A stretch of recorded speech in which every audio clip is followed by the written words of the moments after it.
Yeah. I need to get a name. You do? That must be me. I'm Kenneth. That's Kenneth. I know who that is.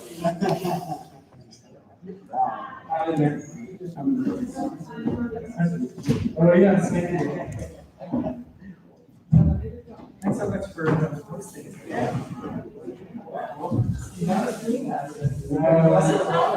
No,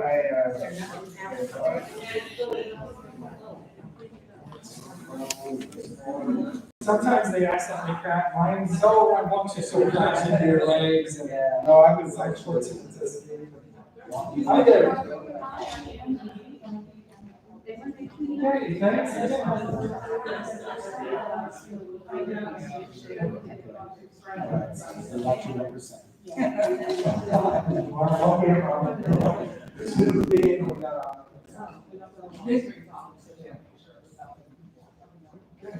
And then, so the format is to stand up at the podium or stand here, or where would you like to come? I'll be here, you'll be there. Okay. We'll have our little space. Yeah. We each have our own microphones, so that's. Yeah, and you'll be on your own for the first part, and then you'll have the other 2 minutes. Okay. And then do you want me to sit down and then kind of work together? Then they can sit there. Yeah, so I see, I think Nikkita's. Sounds good.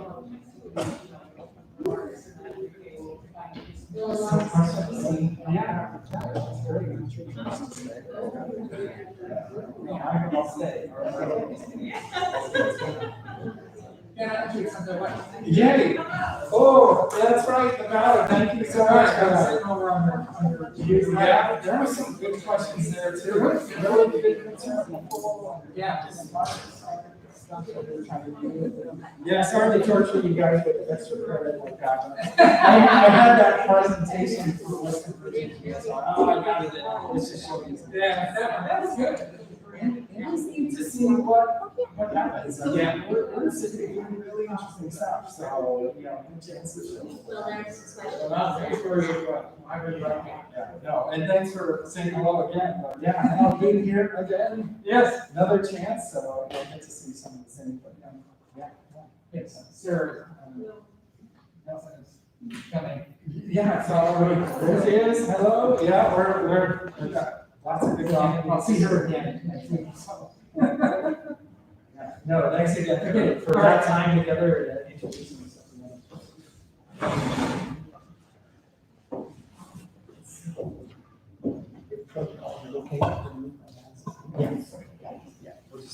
Yes.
All right, well, good evening. Thanks everyone for being here. Thank you for watching if you're watching at home or somewhere else online.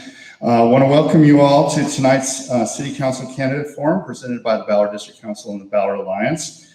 My name is Brent Lackey. I'm the current president of the Ballard District Council. Also joined here by the vice president and other board members who you'll see. This evening, we're hosting 3 of the final 4 candidates for the 2 citywide positions on the ballot this November for City Council in positions 8 and 9. Want to just hit you with a few quick announcements. First, we want to really thank the Rotary Club of Ballard for their financial sponsorship of this event. Appreciate that. We also want to thank the National Nordic Museum for their special civic rental rate on this evening's wonderful room for this event. That makes it possible for us to finally get together in person. We've been doing Ballard District Council meetings at least for a year and a half now online. Want to let everyone know this event is being recorded. We're streaming this video of this event right over here live on our YouTube channel now, and that'll be archived there for folks in the community to view going forward. Brief introduction for those of you who aren't familiar with the Ballard District Council. We're a civic organization that for more than 30 years now has been serving to bring together a diverse array of groups and individuals in the greater Ballard area to gather regularly and learn, listen, and share on a wide range of civic topics. We take an approach that explicitly avoids political advocacy while at the same time trying to advocate for people of all persuasions to be ever more involved in the Ballard community. Our meetings are traditionally the second Wednesday evening of each month. It's been that way for a good several decades now, although, as I say, we've been doing it online for the last year or so during COVID. We would encourage anyone who hasn't already to sign up on our email list back there. We won't hit you with endless spam. We'll just send you agendas and let you know about our meetings coming up and any other key information related therein. There's also a small flyer and a survey available back at our welcome table there, and we'd really encourage folks to fill out any information there so we can kind of find out who came here and from where. Want to make a brief land acknowledgement as well and say that the Ballard District Council respectfully acknowledges that the greater Ballard area is on the ancestral lands of the Coast Salish people. We honor with gratitude these lands and waters, which have been cared for by the Duwamish, Suquamish, and Muckleshoot people, both past and present. One of the things we're most proud of is our diverse downtown community of small and medium-sized businesses and other organizations. And we're very lucky to have the Ballard Alliance as the umbrella organization that greatly supports our commercial district and its commitment to our overall community well-being here in Ballard. Mike Stewart is the Executive Director of the Ballard Alliance, with whom we're grateful to be partnering and presenting this evening's forum. And so I'm now going to hand off to him to continue with further introductions and get the evening started. Thank you.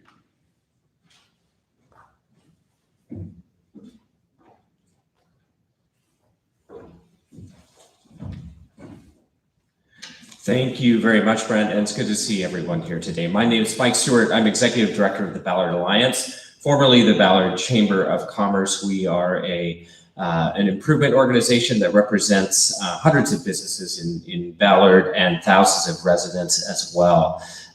We do a number of things to benefit the community, from marketing and promotions to economic development to our Clean Streets program and holiday lights that will be coming online here very soon. So we're excited to be here, agreed to partner with the Ballard District Council on this event tonight. I will be very brief. A couple of housekeeping items. We want to maintain social distancing. As you can see, we are socially distanced pretty well. Please keep your masks on if at all possible. The restroom is just down the main hallway on your left side. And as we get going, we're asking to hold applause or interjections, and our moderator will tell you when we are completed and applause would be appropriate. And finally, to silence your cell phones. Now, I'm very pleased to introduce our moderator for the evening, Enrique Cerna. As many of you know, Enrique is a veteran journalist who has worked with Seattle media for nearly 45 years, including 23 years at Cascade Public Media's KCTS9, and retired in February of 2018 from his role as a senior correspondent. Enrique has produced and hosted award-winning current affairs programs and documentaries covering topics like social justice and civil rights issues, the environment, immigration, and other important issues. But I did want to share a couple of fun facts that you may not know about Enrique. And the first is he has been a Ballard resident for more than 40 years. Among his favorite Ballard hangouts are Senor Moose, Un Bien, Hattie's Hat, and of course, Louis on 15th. And I see a few people here that probably remember Louis on 15th. And apparently he once did the polar bear plunge. If you're not familiar, out at Golden Gardens on New Year's Day, though he vows to never do it again. And I don't think that was the cause of this injury that you'll see. But please join me with a warm round of applause and welcome for Enrique Cerna.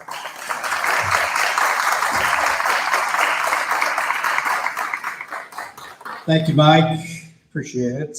One thing I do want to mention to the candidates this evening, when you speak, if you want to take your mask off for that time, you can do that. But after you do speak, please put your mask back on. I'm taking mine off while I just go through things here. Thank you very much, everyone, for being with us this evening. Really appreciate it. Now, the City of Seattle Charter states that municipal government's primary responsibility is protecting and enhancing the health, safety, environment, and general welfare of the people. This forum is to hear from candidates on the ballot in this November's general election for citywide council positions 8 and 9. What are some of the key issues on the minds of Ballardites? That's what we really want to focus on tonight, and we want to hear from the candidates, and hopefully they will focus down on what's happening here in Ballard and their responses. In 2015, the City of Seattle discontinued support for district councils, which have been a source of information and collaboration for 30 years in the community. As such, we've lost support for neighborhood engagement with the city and each other. A new framework needs to be reestablished to facilitate local communities in working collaboratively on civic issues within the global concerns of racial, social justice, and climate change. Ballard is experiencing persistent issues with public safety at the Commons Park and other locations, as well as inadequate police response times. Severe behavioral health and drug addiction issues occur in our vulnerable populations, and they're not being addressed. And despite major investments in local services and facilities over more than a decade, unsheltered homelessness is more of a crisis than ever.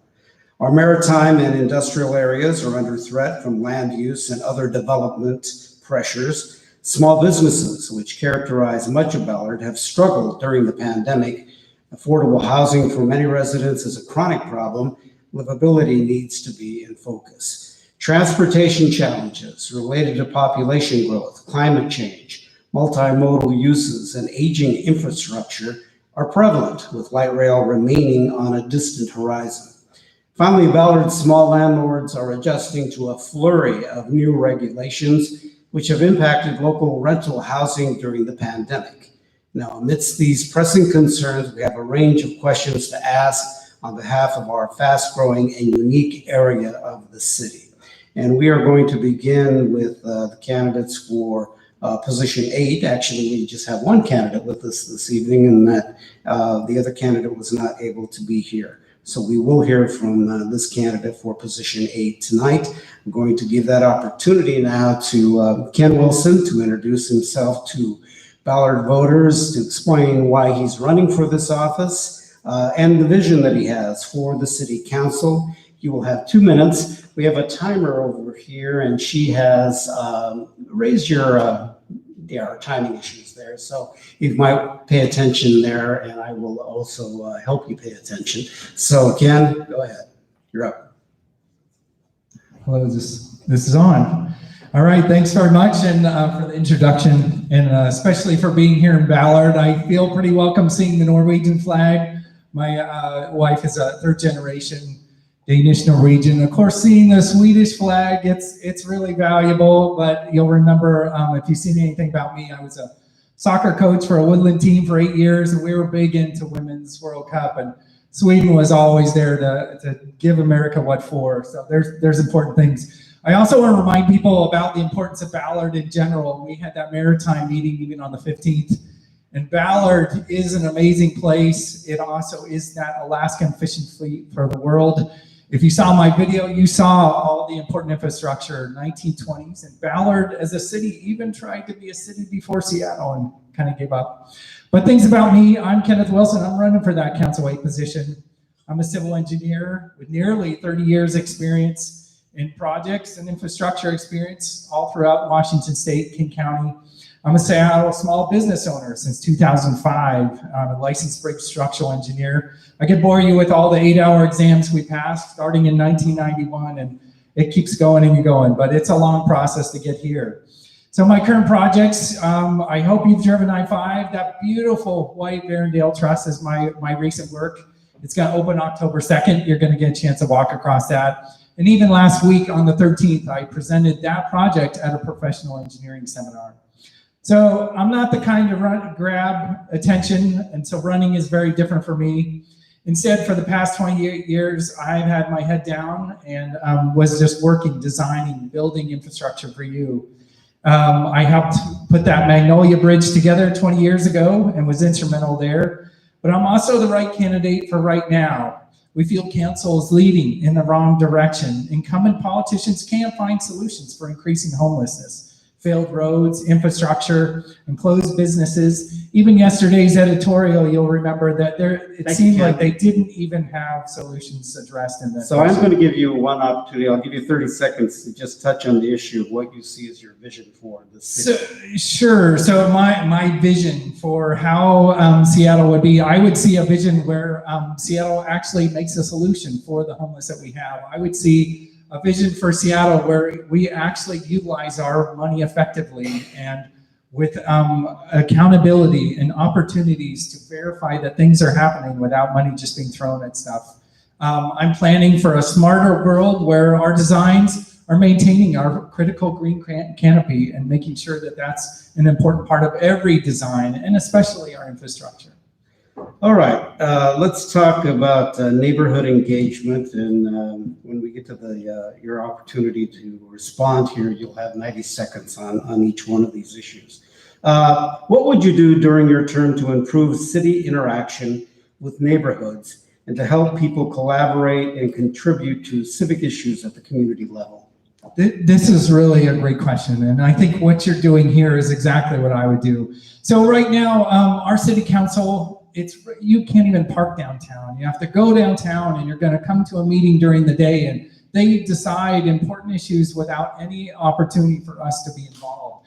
So instead, what I would do, I would ask the council to actually go. We have so many communities and so many great facilities like this that we should actually be holding our council within the communities, giving them a chance to present and act and be part of that community without them having to chase downtown to us. We chase to them, and we do it during reasonable hours when people aren't at work. Let's talk about homelessness. For well over a decade, we've heard phrases like housing first, evidence-based, and harm reduction. Despite having numerous programs and services added to our neighborhood, public suffering and harm have only increased. So how can the city and its partners actually make progress in Ballard with regard to homelessness, addiction, and behavioral health?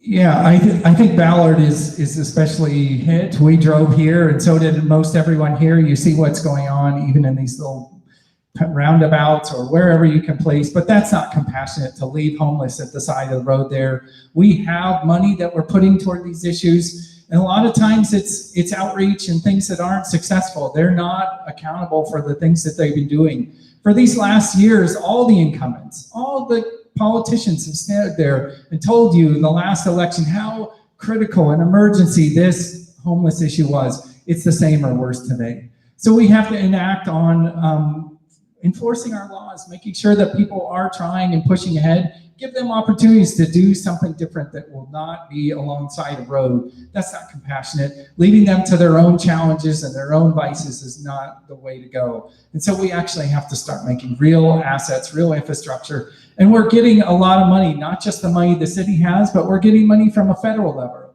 where this federal dollars can now be turned into a facility, but we could use even more. You saw the Salvation Army using that for us. But there's lots of opportunities. We're just not accounting for it correctly. And these politicians are not doing it either. Let's talk about vehicle camping. With as many as half of Seattle's and houses, would you lead with to transition vehicle residents to safer, regulated housing while lessening environmental and safety impacts in alignment with regional standards? And this area at Leary wasn't the only one. You saw on 99 right next to the hotel, an area where, again, a motorhome was on fire, almost caught the hotel there. Those are bad areas. You saw the same thing occur right on the backside of Golden Gardens here. So allowing this continuation of, and actually we became this sanctuary where it was almost welcome. So people are driving their vehicle as a place where they know it won't be pushed, they won't be forced to consider other alternatives or to utilize services available. These are people with challenges and addictions and drugs and things that need to be addressed, and you can't do that on your own. So those have to be people that will welcome and accept from the city us taking responsibility for these things. And there's been many people that are very angry even about that. So I'll talk and drop off a sign at a supporter's door, and they're like, they're not even from our city. Why are we using city dollars to support all these things? And I get it, I understand the frustration, but that's not the right way. We have to accept their challenges and make them ours too, so that we can move them to a better way and graduate them out of this challenge that's happening to them. Their problem is our problem, and so we need to actually take a part of that and make it work out. Let's talk about police and concern about slow police response times. Despite our neighborhood's major population growth, Ballard continues to have some of the slowest 911 police response times in the city, with new programming slowly coming online, like community service officers and Health One. How would you work to ensure a clear framework at the neighborhood level for public safety coordination, timeliness, and accountability? Right. So public safety has so many issues. This is actually a major part of our recovery. We talk about businesses, and maybe we're going to get into those questions later. But how do these businesses function?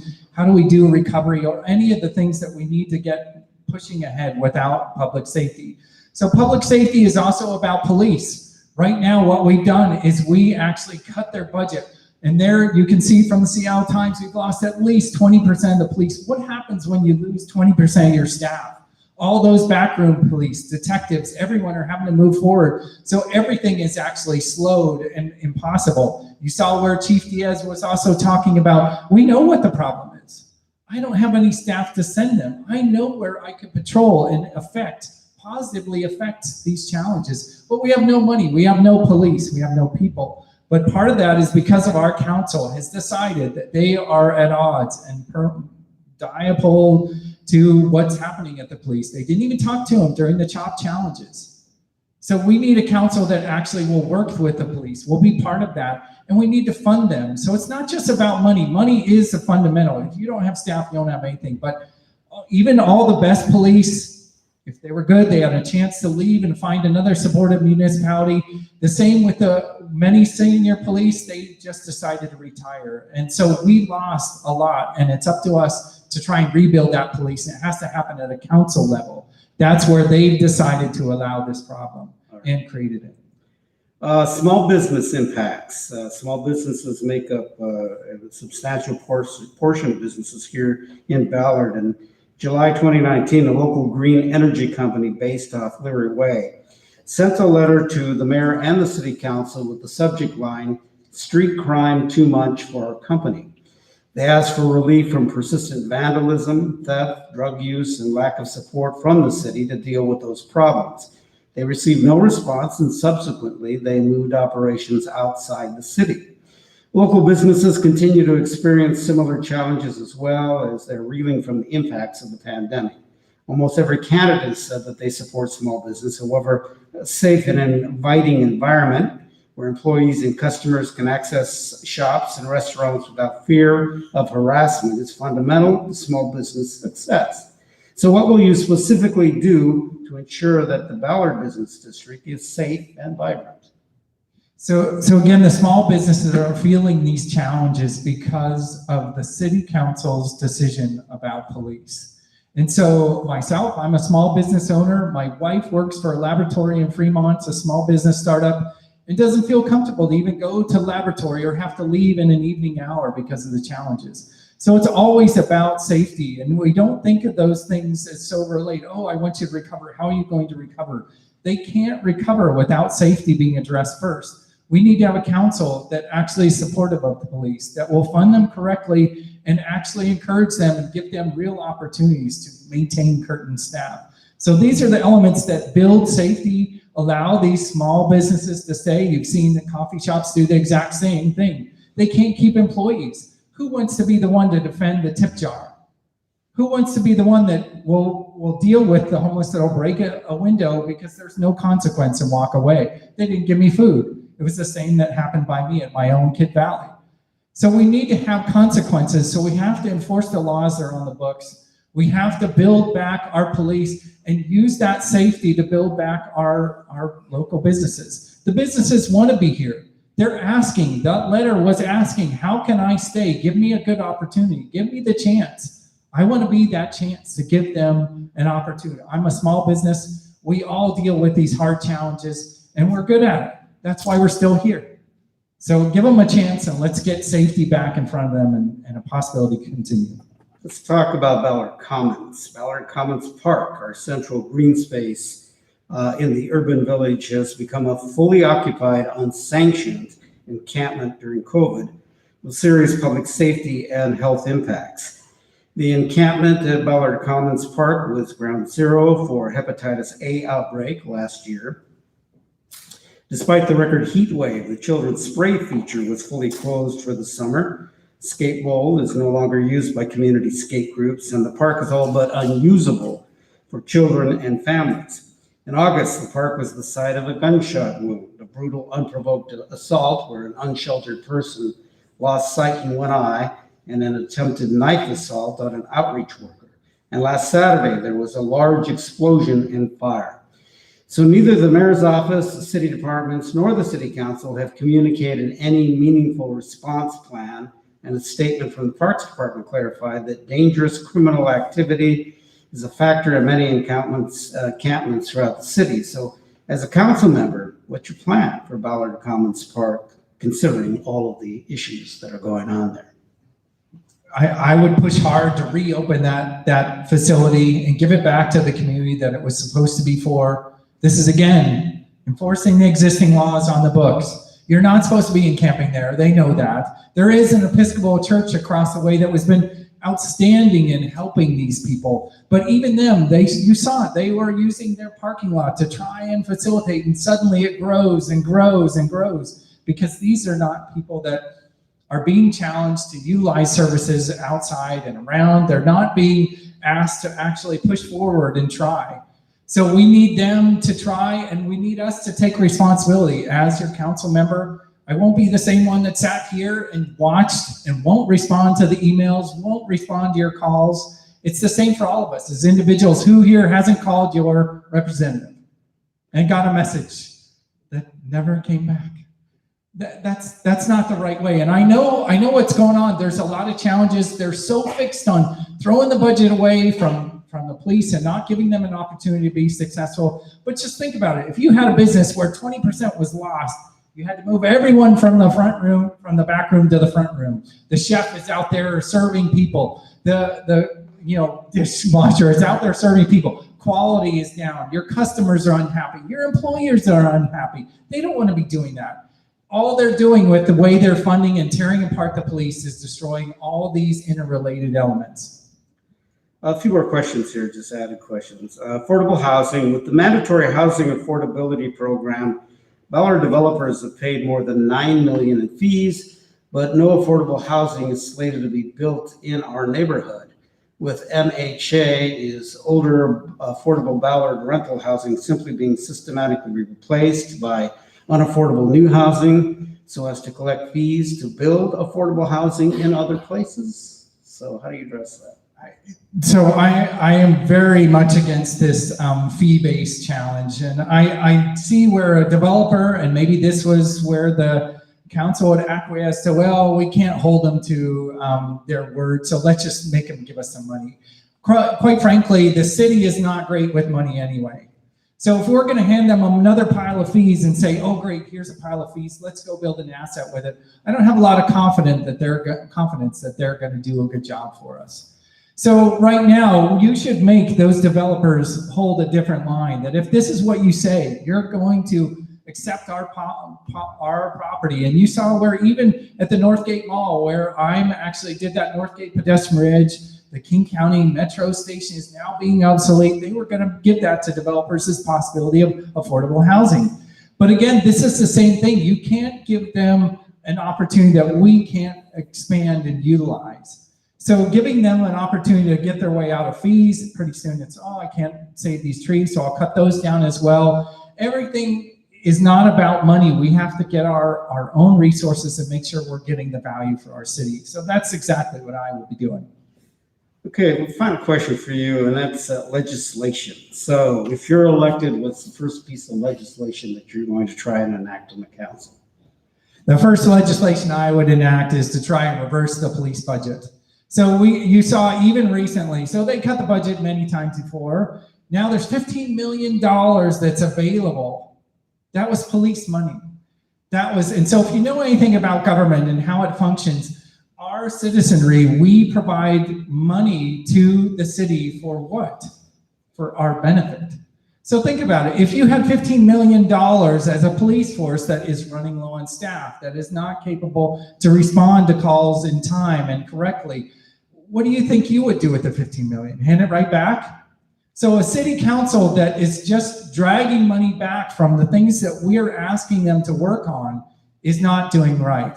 So I would absolutely start with the budget, get that right, enforce our laws, and I would work hard to make sure that we start preserving our tree canopy correctly. All right, I'm going to give you an opportunity to make a closing statement here. You got 2 minutes. Thanks very much. And I know there's a lot of challenge here. This is hard stuff. We're in the middle of a hard part of our city, and I appreciate your chance of being here. But right now, Seattle needs a council member like me, someone that's trained in its infrastructure, one that can ask the right questions and act to protect our city's great infrastructure. Other council members lack training. They don't understand the basic requirements to make and run a safe, well-run city. Sewer, power, water, transportation, public safety, businesses.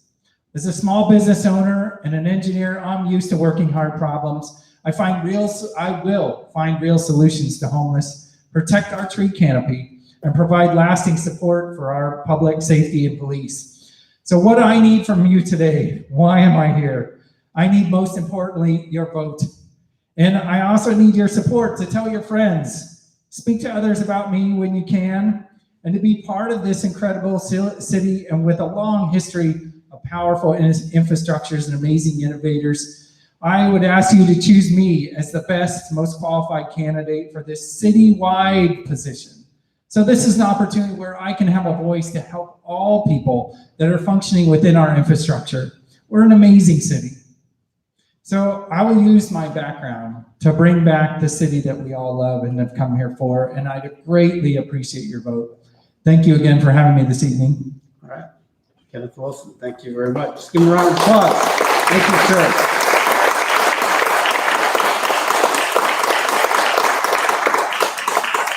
All right, I'd like to bring up the candidates for position 9 to come up and take their seats. Thank you, Ken, again for joining us. We really appreciate it.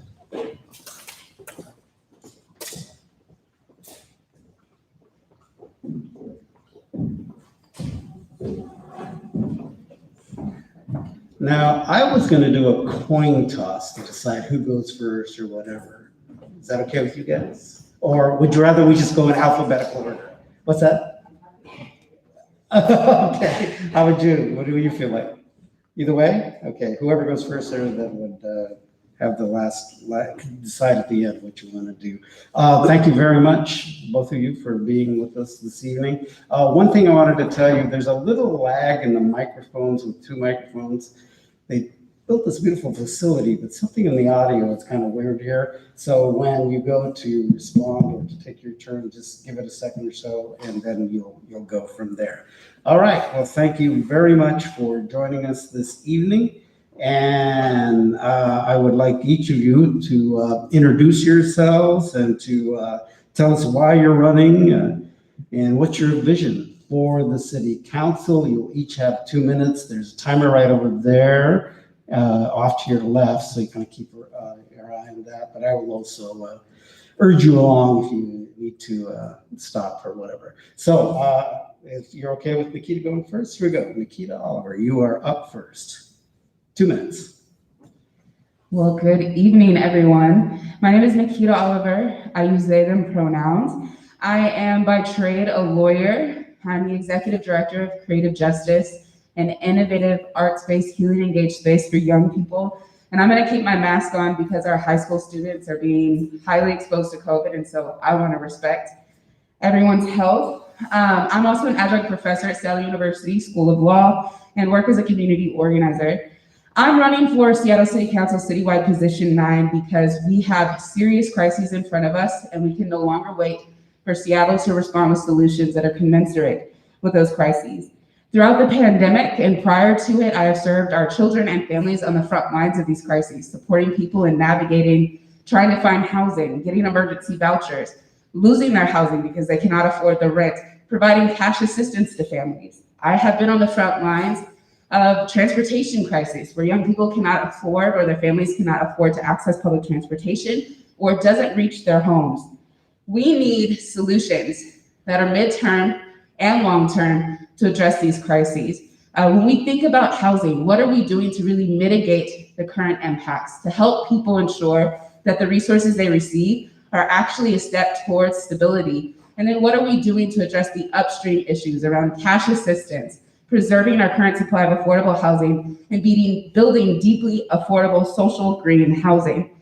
We need to have an interconnected transportation system that allows us to stop urban sprawl, ensure that people have access to that transportation system, and means that our workers have access to affordable transportation and housing. And none of this will happen on its own. We need progressive revenue generation. We can no longer continue to build the base of our budget on the backs of those who already pay the most and have the least, while the wealthiest corporations that have benefited during this pandemic do not pay their fair share.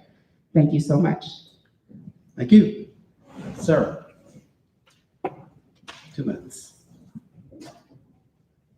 Hello, everyone. Thank you very much to the museum for this discount on this space and for the Alliance and the District 6 Council for organizing this. So if you saw the video that I posted on the websites before the primary, well, you know, first of all, that I'm a beginner at iMovie, but you also know that I'm one of you. I live in District 6 and I have a business in the neighborhood. And for those of you who didn't happen to see that wonderful production, I am a former City Council legislative aide to Councilmember Richard Conlon. That was for about 10 years, so I know how local government is supposed to work. And my husband and I own Fremont Brewing, right over there on Leary. I am also a mother of 2 teenage boys, and like you, perhaps, I am concerned about the direction of our city. I am fed up with the lack of accountability that is displayed by City Council, the lack of responsiveness to community and business concerns, the failure to move the needle on this deepening homelessness crisis, even though we keep increasing the public resources that we're spending on it. So my vision for the city is to be a pragmatic, experienced council member who will be able to tackle these issues in this sort of the nitty-gritty, attention to detail sort of way, and also to change the tenor of City Council, to be a problem solver, to respond to your emails and your phone calls, to take your meetings, to listen to your input on proposed legislation, and to help me craft my pieces of legislation. That is what I'm running for, is to help bring this city together again and to get us back on the right track. Thank you very much. All right, thank you very much. Let's talk about neighborhood engagement. The following questions and issues that we cover, you'll have 90 seconds to respond. So what would you do during your term to improve city interaction with neighborhoods and to help people collaborate and contribute to civic issues at the community level? Nikkita, you have 90 seconds.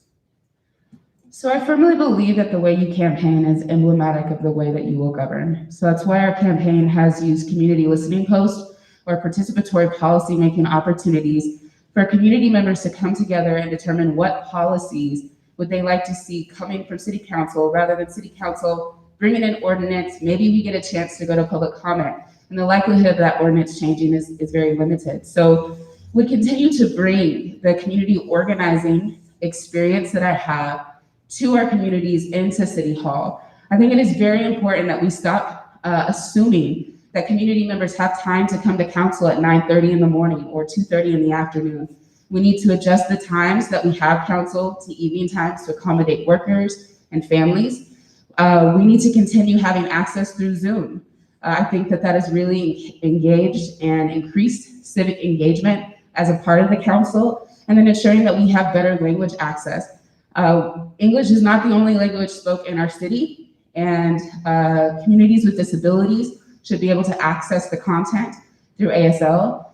This would require increasing some of our budget at the city level, but it also makes our council chambers more accessible, and it means that more community members can contribute to the policies rather than having a top-down focus, really building a community-up focus. Sara, 90 seconds. Well, before this meeting started, I was talking to Brent about this because, Can you hold it? You're okay. Just hold it right there. all right. There you go. What I was saying was that before this meeting started, I was talking to Brent about what's going on with the structure of district councils across the city. And I worked for a council member who was integral to the neighborhood planning process, and he worked with Jim Deers during this, and there was a structure for neighborhood input. There was a structure for feedback between communities and executive staff at different departments. And that was the district council. That was the Department of Neighborhoods who actually staffed those councils across the city. And then Mayor Murray dismantled that system, and there is a void now. There is really no formal way for community councils to communicate with, to express concerns, or to learn what's coming down the pike in their neighborhoods. And so I am focused on rebuilding some kind of model to reestablish a framework for that communication. It's essential that neighborhoods have city staff and an open channel. And so that's the first thing that I will do. And then along the lines of outreach, I also have been speaking with neighborhoods across the city going and speaking with community groups that I was not familiar with. And I will be the council member Thank again that will answer emails, take your calls, Thank you. and be engaged in All your right, concerns. let's talk about homelessness. I think we know that we have a serious issue in the city.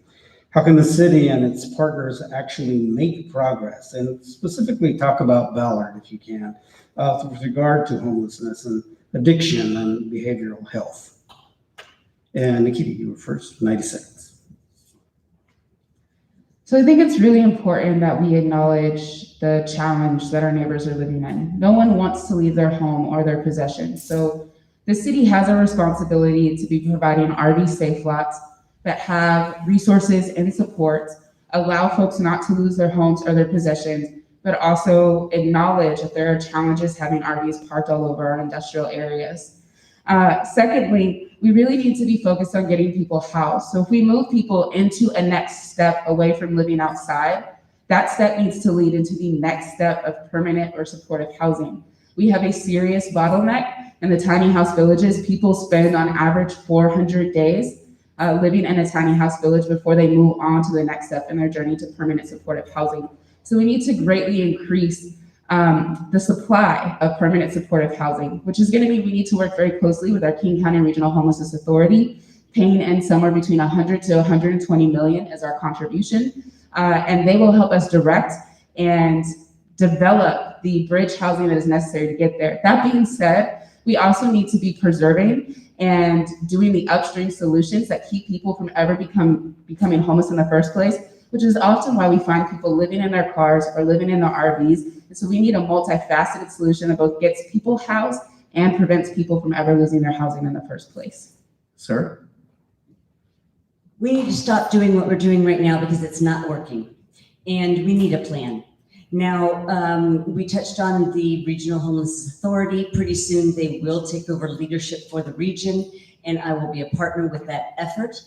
But until that happens, I believe, and after it does, we need a policy direction on what we're going to be doing about encampments, and we need an implementation plan for how to help those people, and we need to be thinking about the community as a whole. The residents of encampments and the people that are impacted by this. So one of the problems that we have right now is that we have very little information really to go on to form a budget. How many units do we need? How much money is it going to cost? Well, we need more progressive revenue. Well, how much, etc. We don't have adequate data.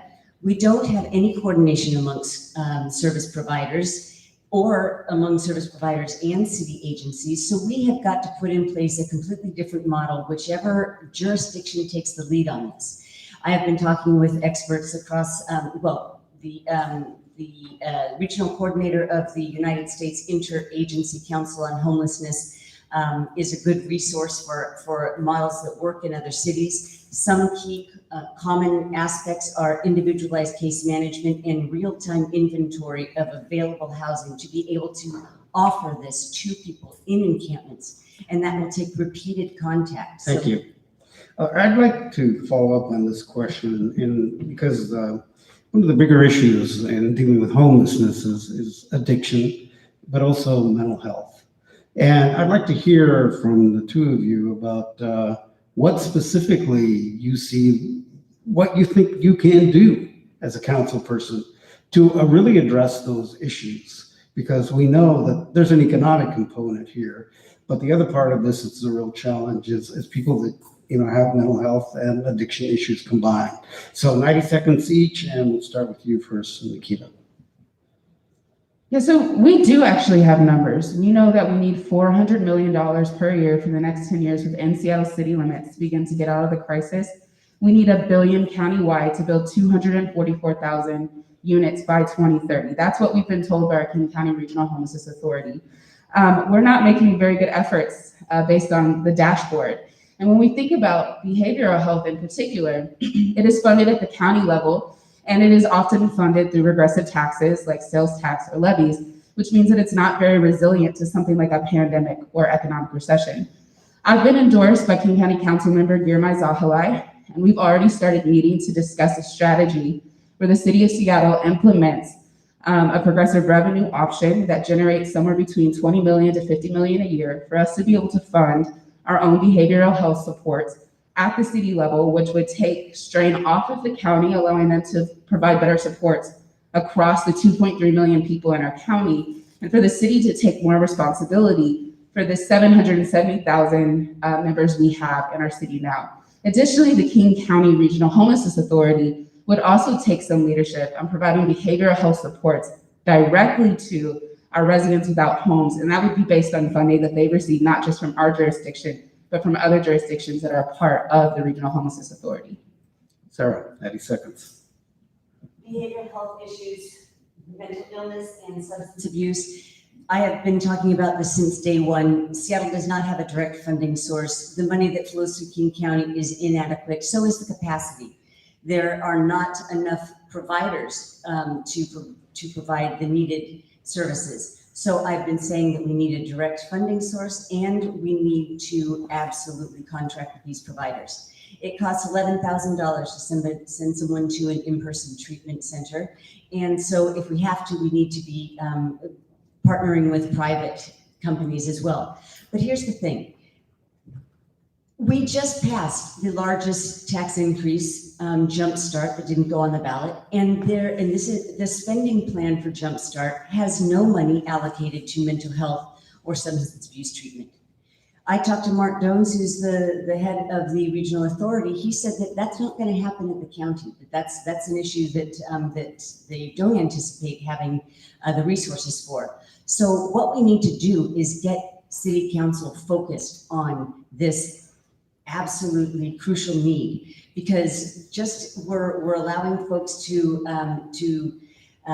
continue down a path of intractable chronic homelessness without focusing on this. And it's about time that this is a priority and not an afterthought. Vehicle camping. We see it everywhere. Ballard, just drive right down here, the Savin Bay Avenue here, and you see vehicles and other places as well. Deeply concerning here in Ballard. As recently as this summer, a violent explosion erupted at the Leary Triangle, resulted in a complete burnout of 2 RVs. Additionally, the Maritime Academy is struggling to attract and retain students because of concerns about RVs that are located adjacent to the school. So given this issue, what priorities would lead you with to transition to vehicles, residents to safer, regulated housing while lessening environmental and safety impacts in alignment with regional standards? Nikkita, you're first, 90 seconds. Yeah, so I already talked about RV safe lots being a way to support people both in maintaining access to their possessions and the home that they're currently living in, while providing key wraparound services and opportunities to build rapport with those communities so that as they move into hoteling options or other housing options, they do so with security. I've been a social worker for almost 17 years, and people are not going to trust you just because you knocked on their door or on their tent and told them you have services. That does require building rapport. What I would add to this discussion is Seattle built a navigation center in Little Saigon, just one navigation center, not far from where all the other housing and homelessness services are located in Pioneer Square and downtown.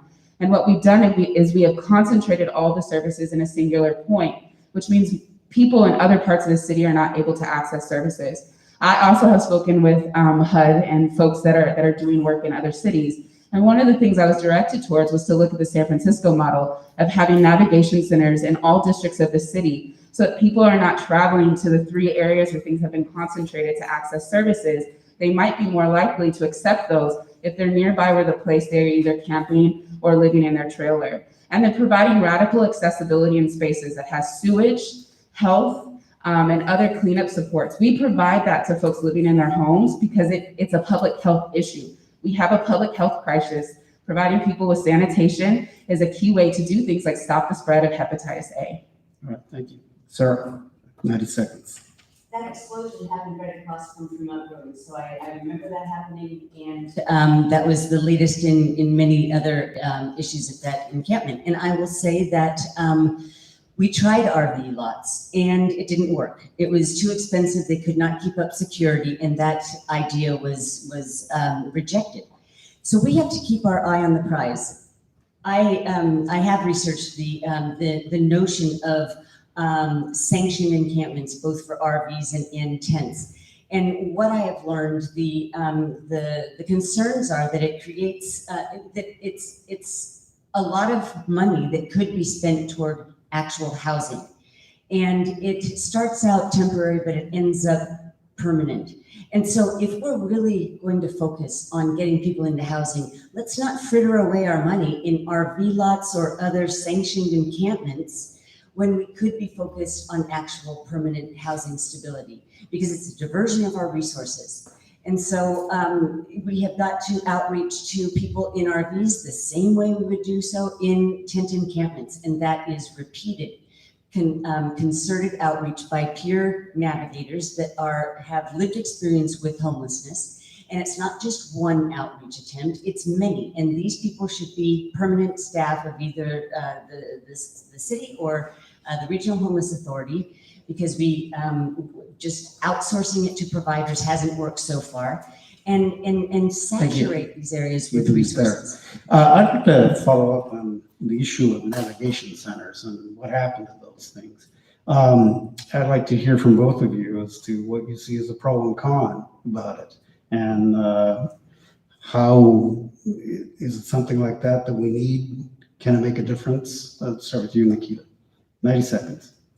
Yeah, so part of the problem with the way we did our navigation center here is we spent a lot of money building up just one facility in Little Saigon without a lot of consultation with the Chinatown International District to do it in a way that actually served the needs of the neighborhood.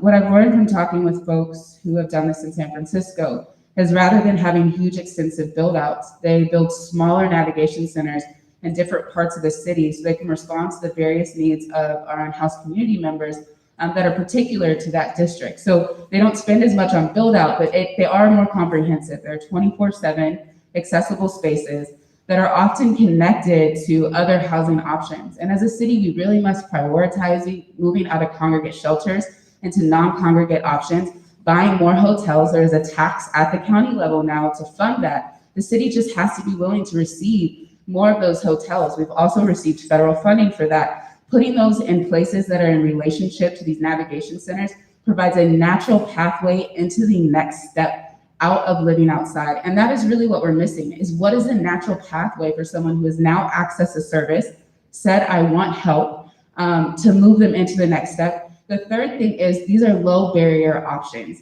which means it doesn't require a person to go into behavioral health supports before they get housing. So we have to have a housing first model that prioritizes getting a person stable so they then have the mental and emotional capacity to address maybe other needs that are causing them to be without a home. Thank you. Sarah, you have 90 seconds. San Francisco is a very good model. And I agree that we have got to decentralize our navigation centers. They should be pretty much everywhere we are providing short, medium, and long-term permanent supportive housing.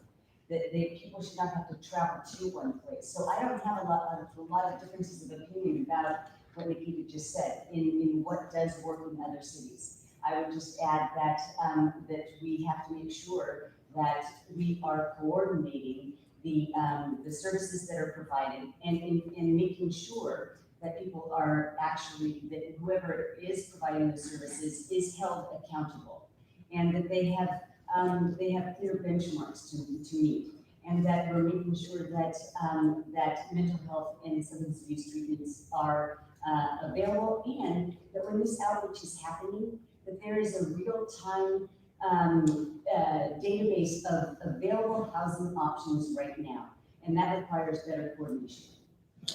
All right, police response times. Ballard continues to have some of the slowest 911 police response times in the city. And with new programming slowly coming online, like community service officers and Health One, how would you work to ensure a clear framework at the neighborhood level for public safety coordination, timeliness, and accountability? Nikkita, 90 seconds. Yeah, so I want to clear up a misnomer. Seattle Police Department was only defunded by 11%, majority of which was moving 911 into the new Community Safety and Communications Department and moving parking enforcement into that same department. because there was a realization that by moving 911, we can actually have a better option of not just having sworn officers respond to crisis, but being able to provide the right first responder for the crisis that a person calls into. So in 2021, the National Institute for Criminal Justice Reform released an analysis of 3 years of 911 dispatch data, which said that 80% of all calls that come in are non-criminal responses needed. And they're recommending that we start building out a menu of options to, in the least, be able to respond to at least 50% of the calls that come into 911 with a non-sworn officer response. By providing that menu of options, we then increase the things that police could respond to if they were necessary, and provide the right response. If you are in a domestic violence situation, I know that we tend to think a police officer is what someone wants. What the National Domestic Violence Network says is most people want access to housing. So we should be sending out people who know how to de-escalate situations and then support victims in getting into safer housing. If someone is having a mental health crisis, we need to send a behavioral health practitioner who knows how to then get a person into services after that immediate issue has been de-escalated. This will both increase times and provide people what they need. Thank you. Sara, you have 90 seconds. I haven't heard any disagreement on the campaign trail that that police officers should not be responding to people in crisis. And I support Mayor Durkin's triage 1, yes, expand health 1, etc. So that is definitely something that should happen. Police, advocates, everybody agrees on that. What there is disagreement on is whether or not we should build back up our staffing in our police department. This is the North Precinct. It covers the greatest amount of land. And we can cite all of these statistics about calls and what kind of calls people respond to, but there are people in this room who have had to call the officers because maybe there was a break-in or they were feeling threatened by something. And it is a very real situation that our cops are not responding quickly because there is a staffing issue. And the call to defund the police further,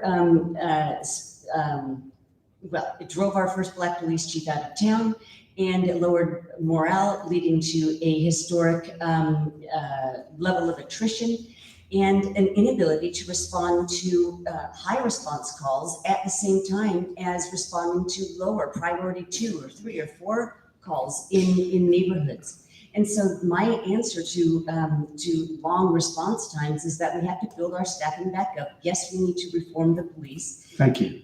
Okay, you can leave it there. Let me ask you a question, both of you, on the issue of police and morale. I mean, we know that there has been a lot of issues there in the police department, particularly over the last year. So I'd like to hear from you as to what needs to be done to raise the morale in the Seattle Police Department. Nikkita, you go first, 90 seconds. Seattle Police Department still has like $380 million in their budget. So I want us to bear in mind, according to the New York Post, 200 officers left because they didn't want to get vaccinated. So part of our staffing crisis is also, honestly, a mutiny to not want to follow public health recommendations. I think it's also important to acknowledge I'm a social service provider. I've been working in an underfunded industry my entire career, and you don't see us giving up on caring for our students, caring for our populations without homes. You see us doing our jobs and showing up and honestly holding communities together. I think the conversation about morale is that officers don't like that their budget is now being checked. It is a bloated budget that has grown 50% since 2010. 2010 is when John T. Williams was murdered. In 2012, we were brought under consent decree. It is 2021 and we are still under consent decree. Black and brown people are more likely than our white counterparts to be stopped. We are less likely to want stopped to be found with something illegal on us, but still more likely to be searched in the process. We have a serious issue of racial disproportionality in the police department, and that also then lends itself to pushing people into the criminal legal system.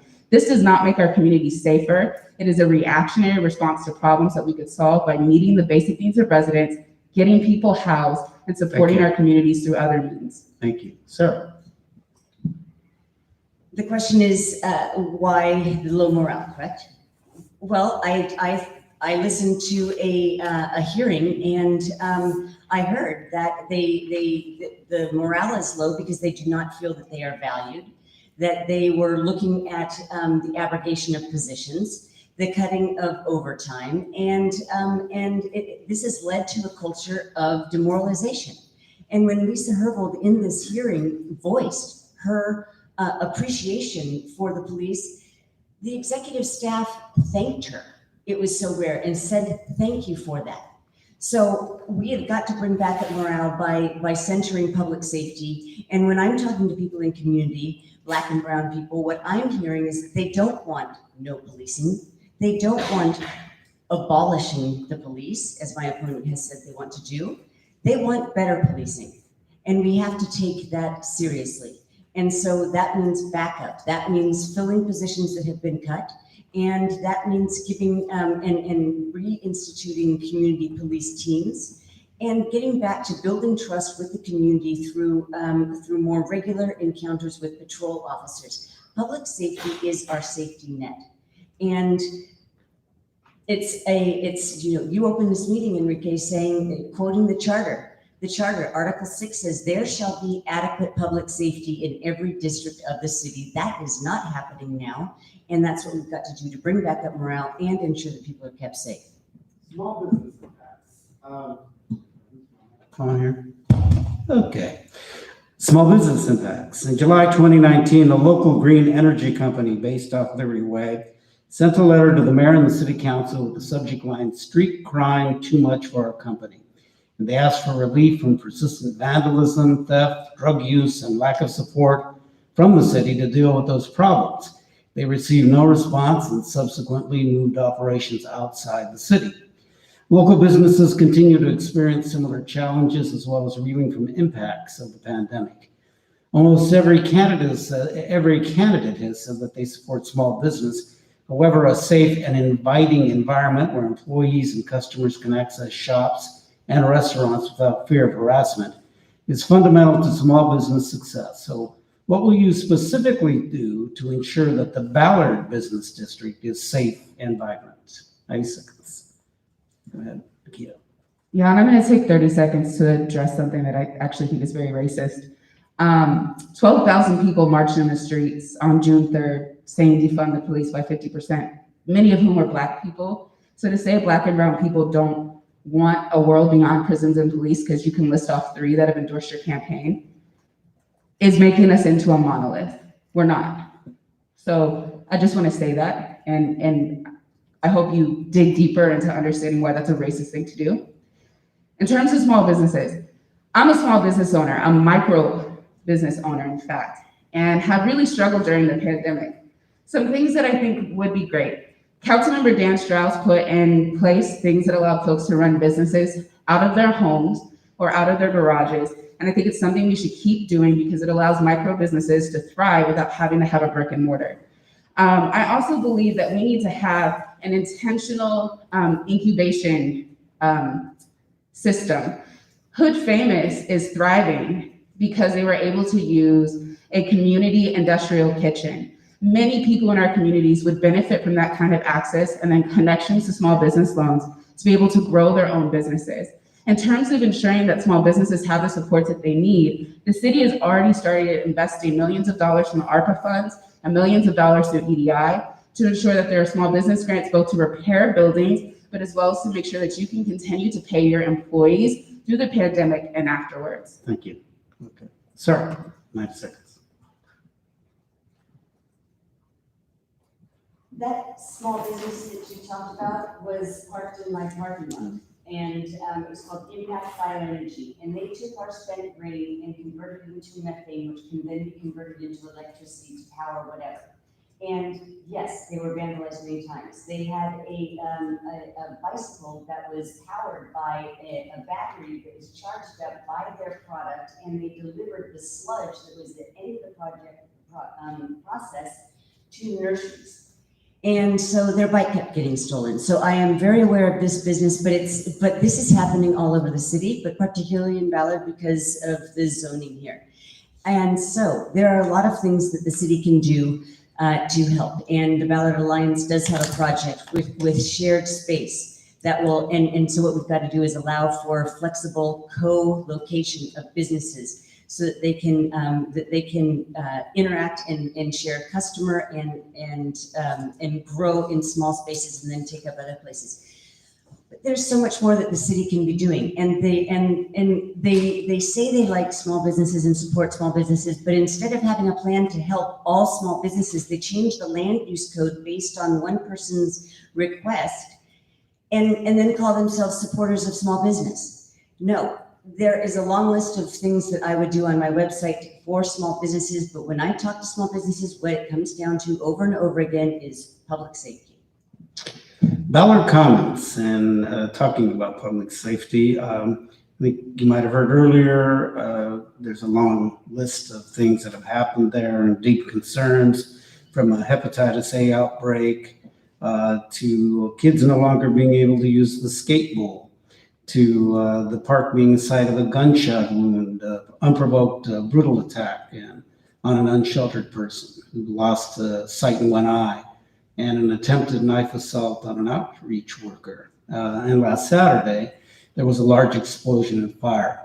So neither the mayor's office, city departments, nor the city council have communicated any meaningful response plan, and a statement from the Parks Department clarified that dangerous criminal activity is a factor in many encampments throughout the city. So as a council member, what's your plan for Ballard Commons Park? Nikkita, 90 seconds. I'm more than happy to let Sara go first on one of these questions, but I'll go. I'm just trying to be fair and bounce it back and forth, so here we go. Has it bounced back and forth? It has not. All right, so I want to first acknowledge that these are scary situations. I have been a social worker my entire career, and I have been in challenging situations with clients that require de-escalation, some of which where I have myself even experienced injury. The way though that we create safety is not by further penalizing people that are already in dire situations. And I know that that can be hard to understand. One example I use with folks is, imagine how you act when you're hangry. Imagine being hangry, sleep deprived, and not knowing how you're gonna rest that night. For many, many nights in a row, people are living in situations that are in constant fear. And so when we think about our parks, it is the city's fault that people are camping outside. We have failed to provide enough affordable housing. We have failed to provide enough shelters. We have failed to actually invest the requisite amount of resources in the supports and services that would help people get housed. I know people keep saying we've invested a lot of money, but even the jumpstart tax is only $120 million a year in building housing. The MHA and HALA has not rendered a return on housing. So we are responsible. So this is where my campaign is proposing radical accessibility. Rather than using millions of dollars to sweep people to another location where they will likely continue to be unsafe, we need to provide people with needle kits. We need to provide them with health supports. We need to provide them with food supports, clothing supports, to build that rapport and create safety in spaces. All right, thank you. Sara, 90 seconds. Other comments. As I said before, basic services, police, fire, parks, transportation, and libraries. And so when it comes to parks, I believe that we need to restore our parks to their intended use, make sure that they're clean and safe and accessible to everyone. Radical accessibility, according to your website, says the City of Seattle should create a fund inside the Seattle Parks and Recreation Department to support people who use the parks for housing. I believe that we need to have a policy direction that moves people from encampments in our parks, on our streets, into appropriate forms of housing for them, and open up our parks. It's as simple as that. All right, on the issue of parks and more and green spaces, in 2014, voters approved the Seattle Park District, creating special taxing authority to maintain and improve parks, boulevards, and recreational facilities, with City Council serving as the governing board. So has the board been doing an adequate job governing our parks, and what is your vision for management and accountability for Seattle parks? And again, I'd like to hear what you have to say specifically related to issues here in Ballard. And I'm going to let Sara go first this time. How's that? The creation of the Parks District was an attempt to not have to keep going back to the people and with a levy proposal that increases every year, and just establish an ongoing tax. And that sounded like a good idea at the time. But what has happened is that the Parks District has not met in a very, very, very long time. I was talking to someone on the advisory board who says that there is no discussion about what is happening to the millions of dollars that taxpayers are paying into this fund. So there has got to be better accountability between, the advisory board can't do it all. Seattle City Council has got to do their job and actually meet on a regular basis, approve a spending plan, and be accountable for what is happening with that money. Go ahead, Nikkita, 90 seconds. So I want to visit a little bit of the previous question. It's easy to say clean up our parks and sweep people, but not actually provide folks with anywhere to go, which is what the city has been doing. We're not building housing. We're not creating enough shelter. We don't even have enough short-term mitigated shelter. We don't have enough tiny house villages or hotels for all the people that are living outside right now. So when we move them out of places like parks, they're gonna go to the freeway. They're gonna go to a sidewalk. So it's very easy to get up here and say, I'm gonna clean up the parks, but where do those folks go? So that's why I propose radical accessibility rather than sweeps, is because we need to provide people with mitigative care now as we're building the midterm and long-term solutions that honestly don't really exist yet. In terms of the Parks District, these parks are being maintained and created in a way that's incredibly inequitable. We talk a lot about the tree canopy, but we forget neighborhoods like Brainerd Beach or South Park that don't have access to something like a park or a green space. So I would like to see accountability in our spending plan around more equitably taking care of parks and building green spaces in neighborhoods that are most deeply impacted by the climate catastrophe. In South Park, it was 23 degrees hotter than it was in other parts of the city because we have failed to equitably provide parks and green spaces. And so that is the plan that as a city council member, I will pursue with our Parks District in terms of our spending and upkeep. Thank you. Maritime industrial economy, maritime industrial businesses in Seattle and Ballard in particular contribute significantly to our economy. So as a council member, what would you do to protect this important employment sector? Sir, 90 seconds. First of all, we've got to maintain industrial lands so that those companies can remain in their locations. This is a historic part of our city, especially Ballard, and so our land use decisions do impact the viability of that sector.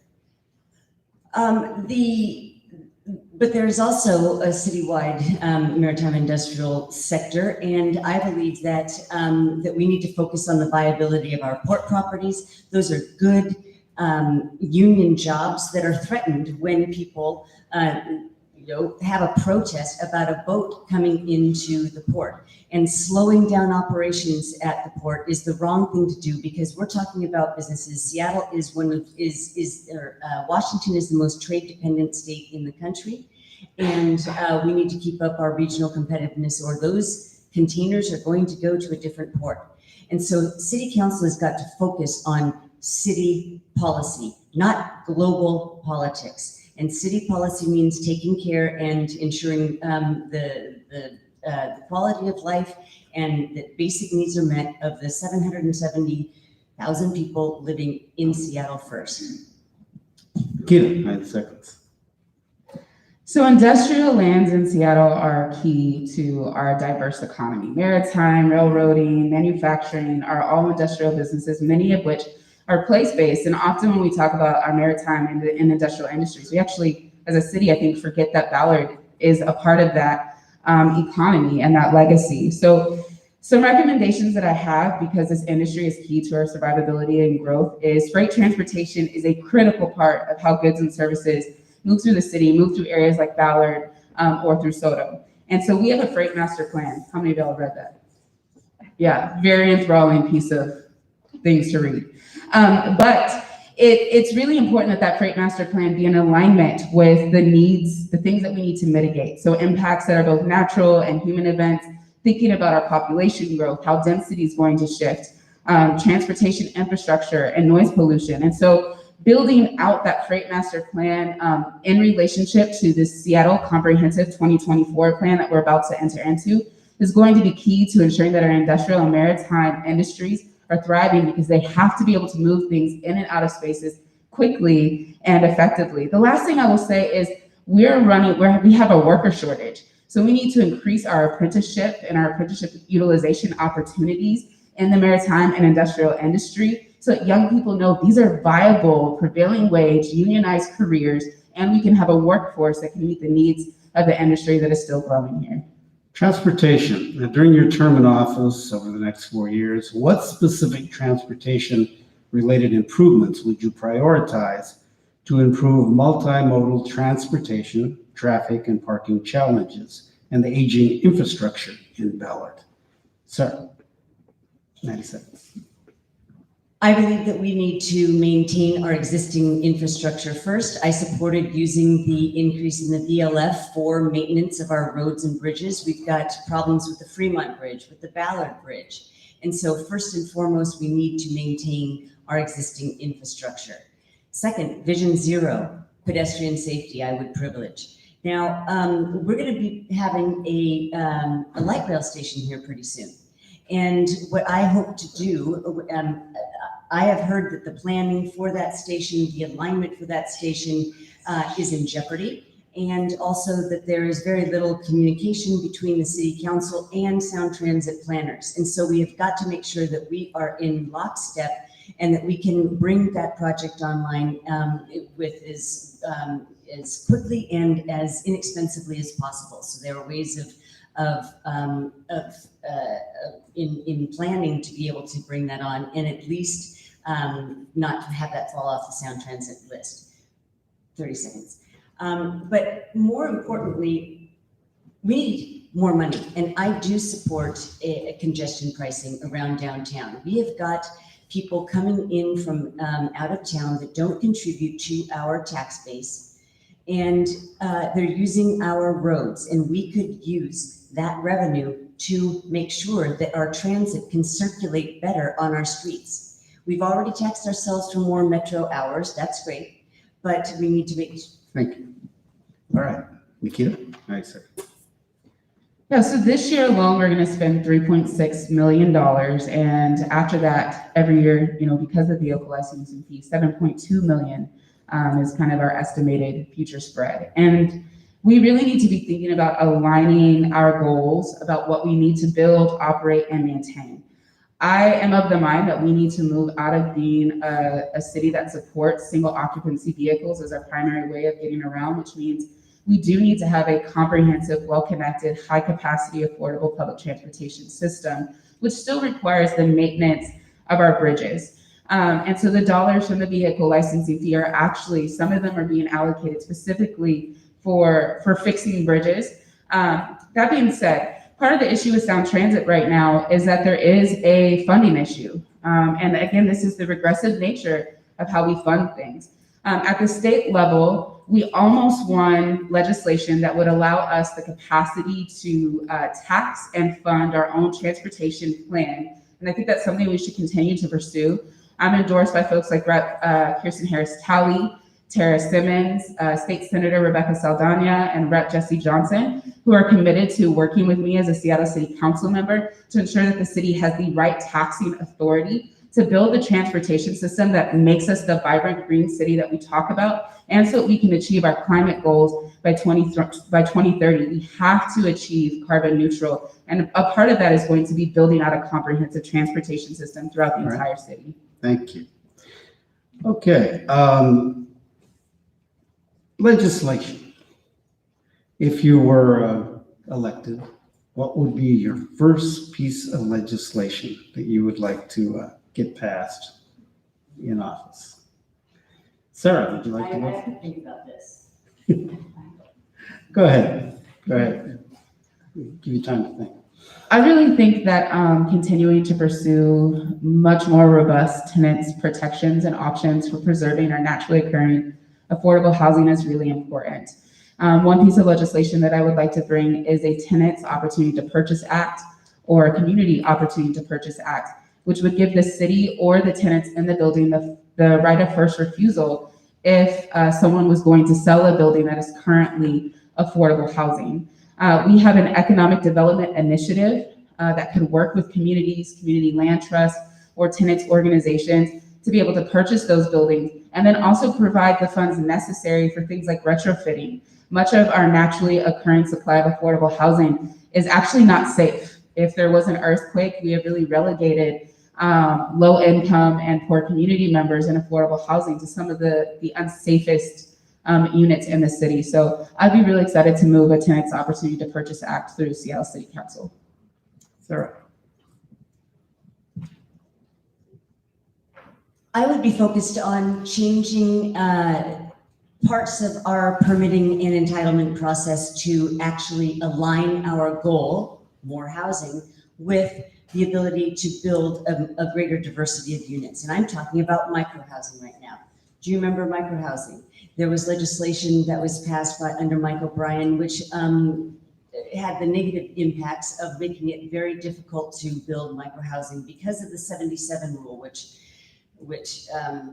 designates how much the apportionment of space in these small units.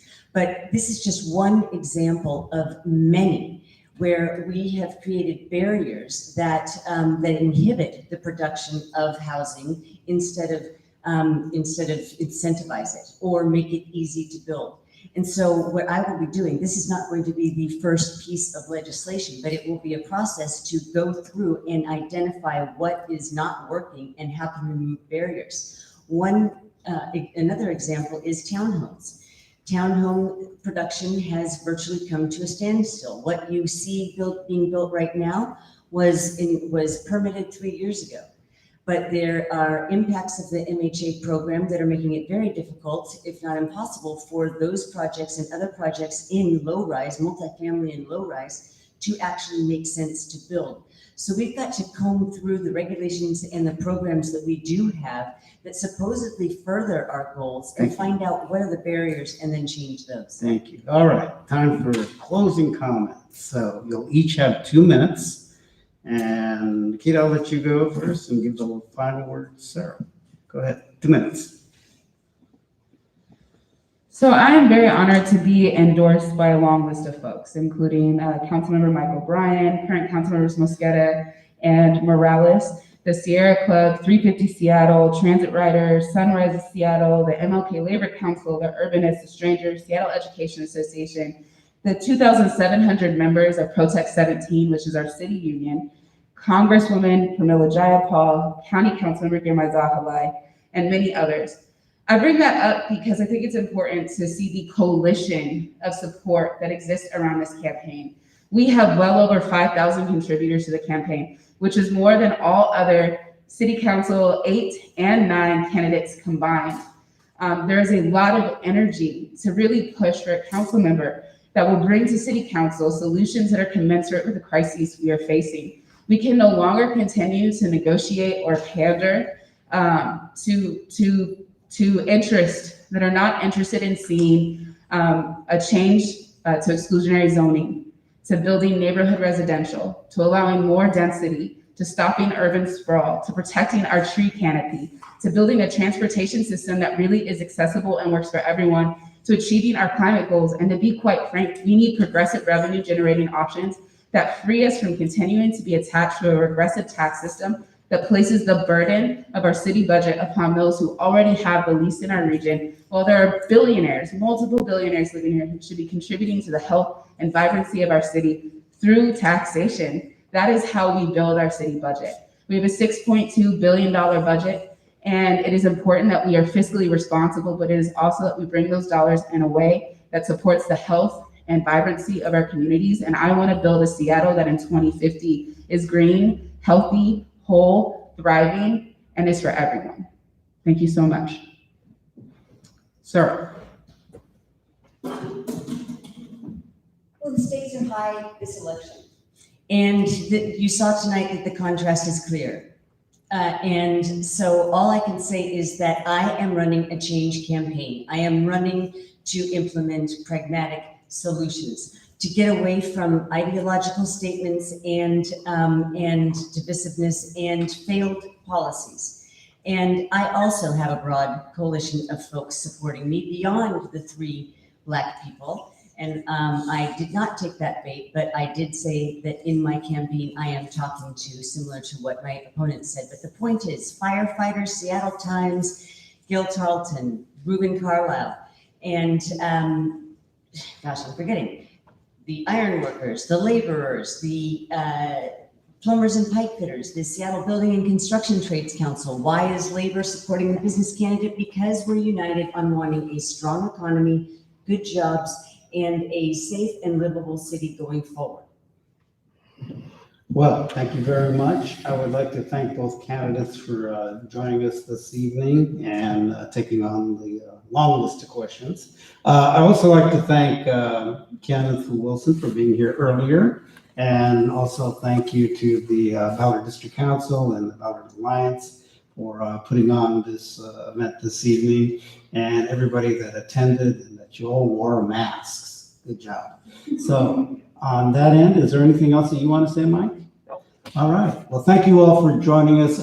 Appreciate it. I think the candidates will stick around for a little bit, and if you want to have a little conversation with them very civilly, you can do so. Thank you very much, everybody.